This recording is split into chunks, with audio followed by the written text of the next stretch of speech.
But I thought God hated me.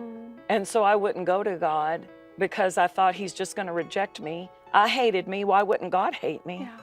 In that moment, though, when I realized how close I was to hell, I decided I don't want to go to hell. There were hands of darkness. They weren't black hands. It was as if darkness had hands, and those hands began to reach out and to try to grab a hold of me. And as they reached out to try to grasp me, I ran back to my body.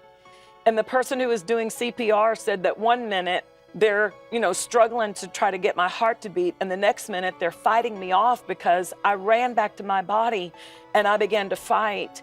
And he let me up, and I got up off the floor. I was in a bar in the projects of East Nashville, and I ran through the rain with blood dripping down my arm for blocks, trying to escape the hell that was reaching for me.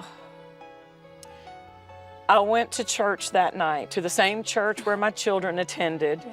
They weren't quite sure what to do with me. They kind of patted me on the back when I came up for prayer. But the people who had prayed with my first husband found out that I had come to church that night, and they came and got me and took me to a revival. And they had prayed with me in the hospital, and in that time in the hospital, I'd opened my heart and said, God, if you can help me, I want help. But when they took me to that revival, the preacher came and he said, I slept through I was so high on drugs. I slept through the first service, and they woke me up. They brought me back the next night, and he woke me up in my pew. Wow. And he said, do you want help? And I stood up and I said, I do. I want help. Oh. And the power of God met me that day.